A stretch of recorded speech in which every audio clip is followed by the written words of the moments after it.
Hello everyone and welcome back to your income tax class. आज की class में हम सीखेंगे रिट्रेंचमेंट कंपनसेशन और वॉलेंट्री रिटायरमेंट कंपनसेशन की एग्जेम्पशन।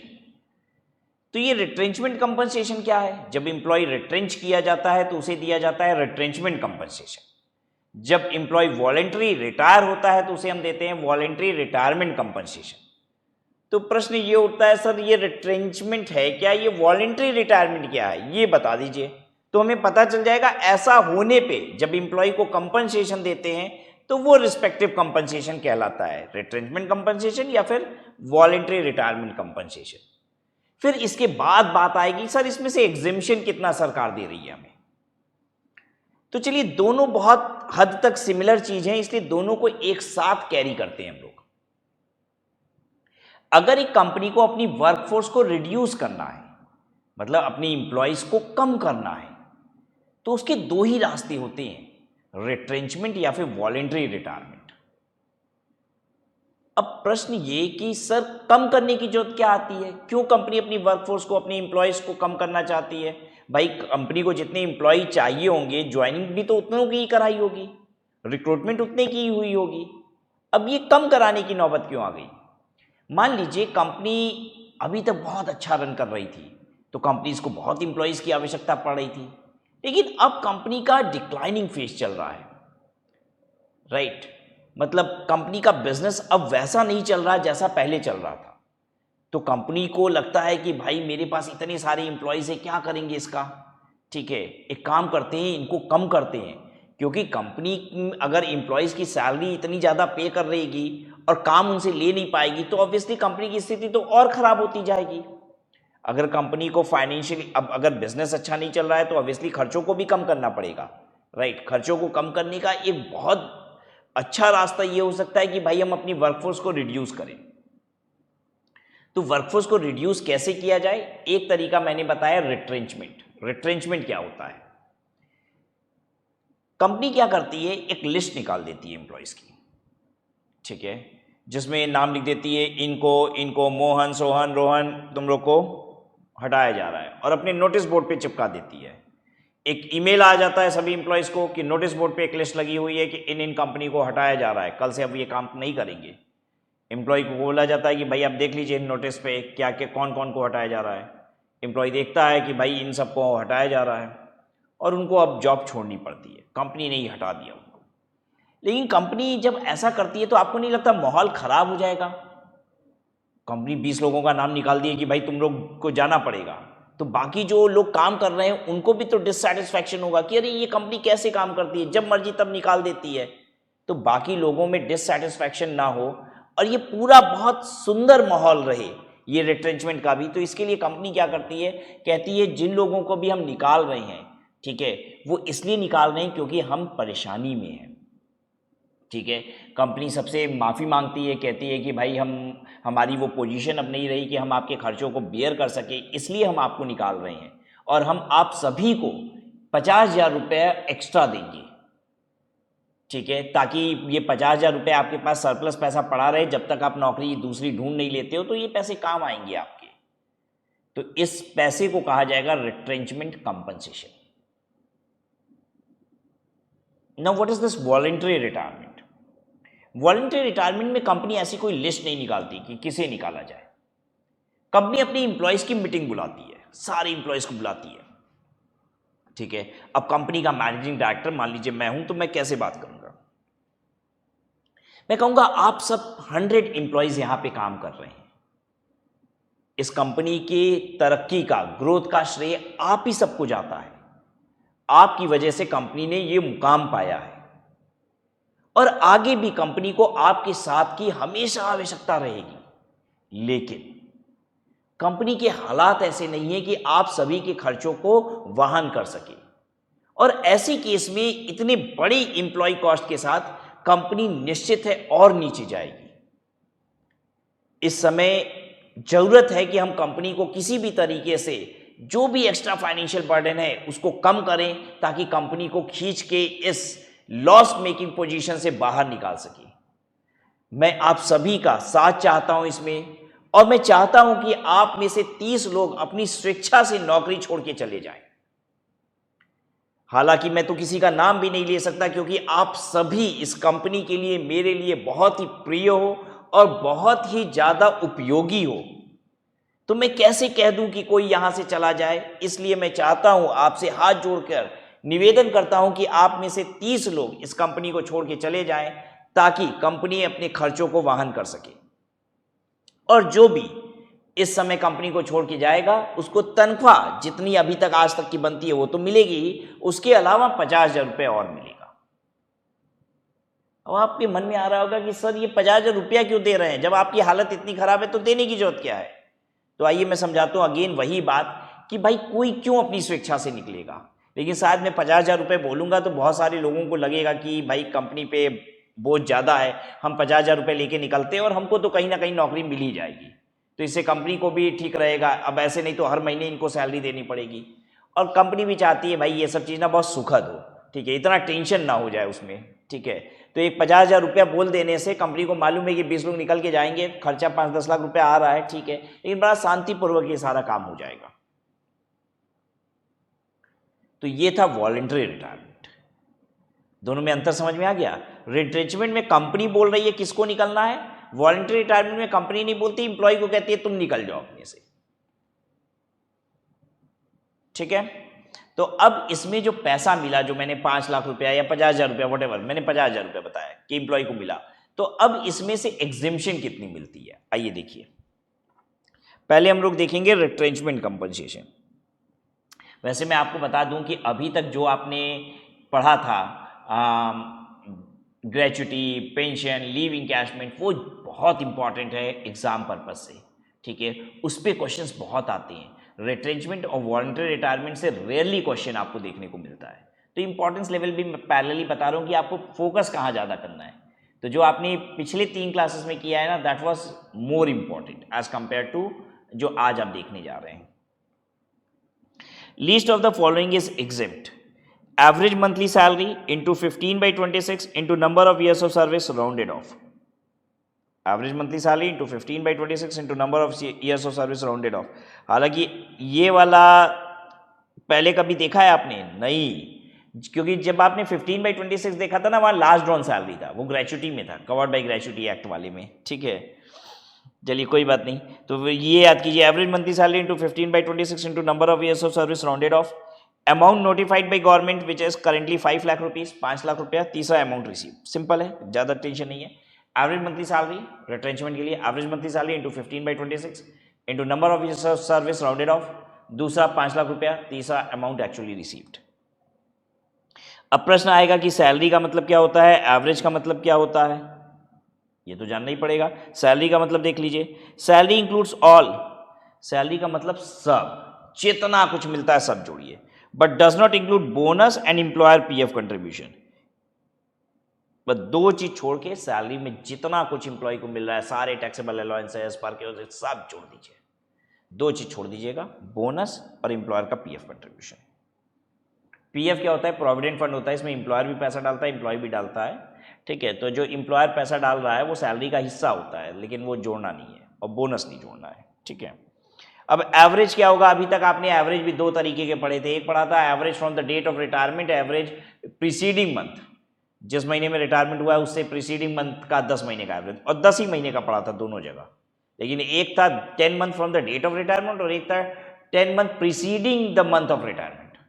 अब यहाँ क्या है, यहाँ है average salary of preceding 3 month preceding the date of retirement. अच्छा, डेट ऑफ रिटायरमेंट से लेना है, लेकिन 3 महीने का लेना है। इतना कानून क्यों बनाती है गवर्नमेंट?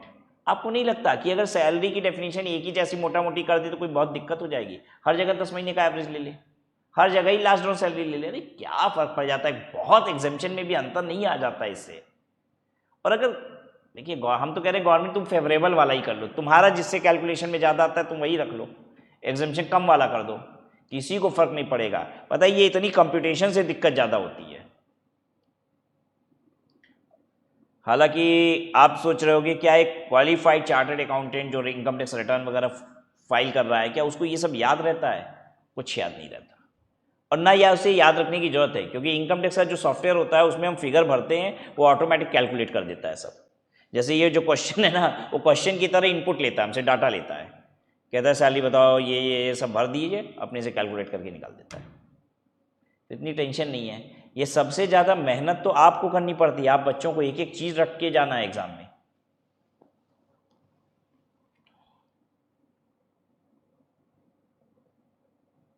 राउंडिंग ऑफ कैसे होगी ये नहीं सिखाऊंगा। 6 महीने तक पीछे होता है, आपको बताया था पहले भी। 20 साल 5 महीना है तो भी 20 साल, 20 साल 6 महीना है तो भी 20 साल, 20 साल 6 महीना 1 दिन होगा तो 21 साल हो जाएगा। याद रहेगा? Average monthly salary into 15/26 into number of years of service rounded off किया था। दूसरा क्या था? 5 लाख रुपया। और तीसरा क्या था? Amount actually receive. Now voluntary retirement में क्या होगा? Again list of the following is exam. पहला अमाउंट एक्चुअली रिसीव 5 लाख, तो ये तो कॉमन हो गया, उसमें भी यही था 5 लाख और अमाउंट एक्चुअली रिसीव्ड। अब ये एक चीज अलग क्या है? Higher of the two. अच्छा, इन दोनों में से जो हायर होगा, अब फिर इन तीनों में से लोअर लिया जाएगा। मतलब क्या है? जैसे हायर ऑफ द टू का मतलब क्या है? मान लीजिए ये आ रहा है आपका 2 लाख रुपया, ठीक है, ये आ रहा है आपका 3 लाख रुपया, तो अब इन दोनों में से हायर कौन है? 3 लाख रुपया, ठीक है। ये कितना है? 5 लाख रुपया। और ये कितना है? मान लेते हैं अमाउंट एक्चुअली रिसीव्ड 3.5 लाख रुपया। तो अब इन तीनों में से लोअर क्या है? 3 लाख रुपया, तो ये लिया जाएगा फाइनल आंसर। इन दोनों में से जो हायर है पहले वो आएगा, पॉइंट नंबर 3। और फिर अब इसके बाद ये हट गया, अब इससे हट गया, इन दोनों का जो हायर है वो हमने लेके यहाँ पे फिट कर दिया।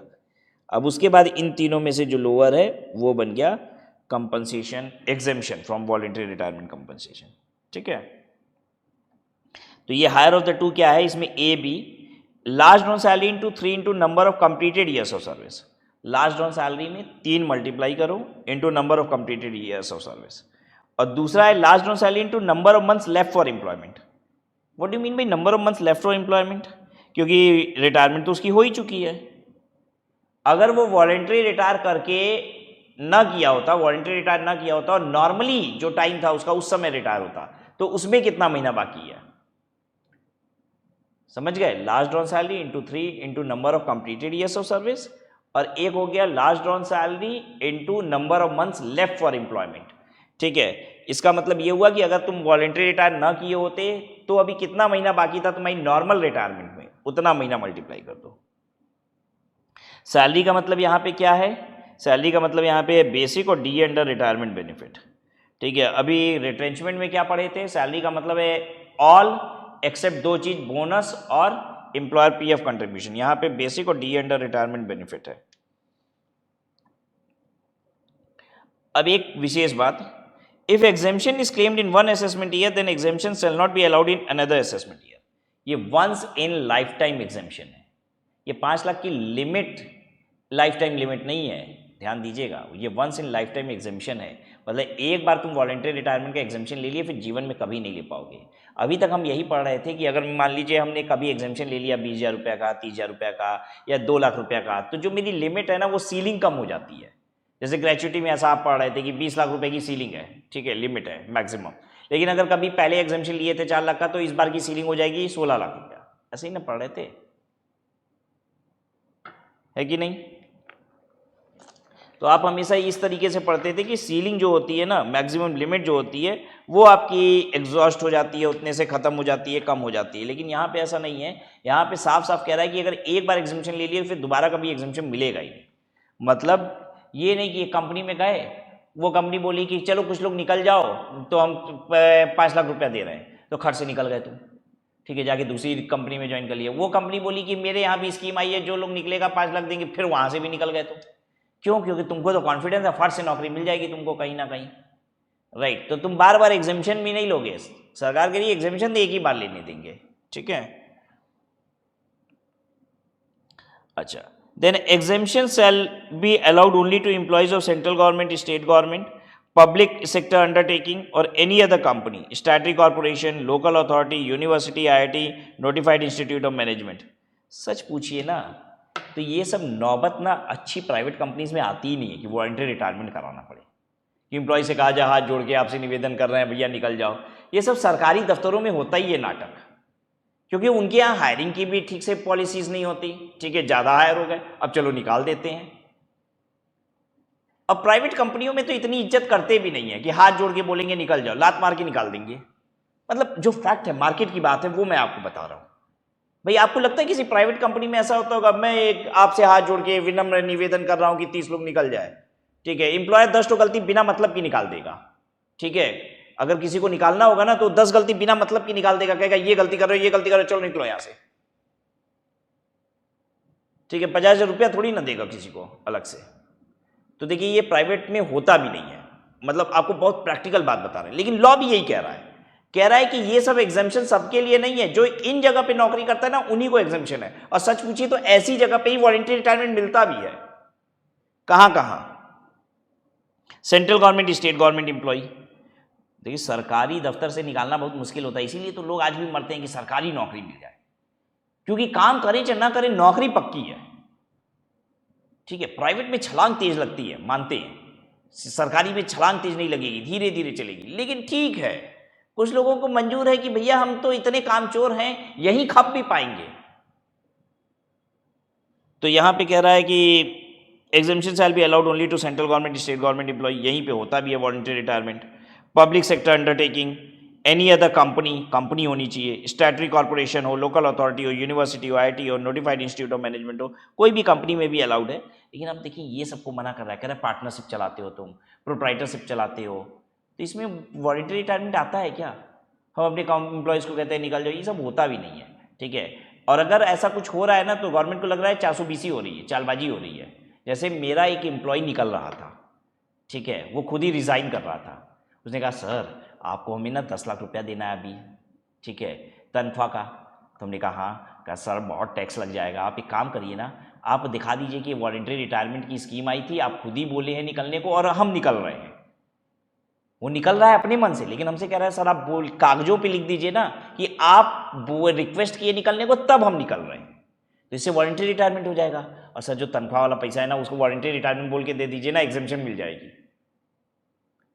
ये सब छोटी मोटी जगह पे हो सकता है, नहीं प्रोप्राइटरशिप में, पार्टनरशिप में ये सब हो सकता है। गवर्नमेंट कह रही है ये सब जगह पे ये वॉलंटरी रिटायरमेंट होता नहीं है, हमको भी मालूम है, ज़्यादा चतुराई ना दिखाओ, सिर्फ इन जगह के एम्प्लॉयज़ को मिलेगा तभी एग्जेम्पशन मिलेगी। अच्छा दूसरी चीज़, क्या ये रट के बैठने की जरूरत है? अरे यार ऐसे समझ लो ना, प्रोप्राइटरशिप, पार्टनरशिप ये सब नहीं लिखा है, बाकी तो सब लिखा ही है यहाँ। गवर्नमेंट कंपनीज, पब्लिक सेक्टर का अंडरटेकिंग, कोई भी दूसरी company, statutory corporation, local authority, university, college, यही सब में तो ये सब होता है। और एग्जाम में अगर ना लिखा हो कि एम्प्लॉय कहाँ का है तो आप यही मानेंगे कि वो यही का होगा, इन्हीं जगह का होगा, और एग्जाम्पशन कैलकुलेट कर लेंगे। फिर से लिख लीजिए कहीं पे कि अगर एग्जाम में एम्प्लॉय कहाँ का है ये बात ना पता चले तो एग्जाम्पशन कैलकुलेट होगी, एज्यूमिंग कि वो इन्हीं जगह का होगा एम्प्लॉय, ठीक है। तो चलिए दैट्स ऑल। वॉलंटरी रिटायरमेंट और रिट्रेंचमेंट कंपनसेशन का अगर क्वेश्चन आता भी है तो एक फुल फ्लेजेड क्वेश्चन में ये आता है, मतलब जिसमें और भी बहुत सारी कैलकुलेशन करनी होती है।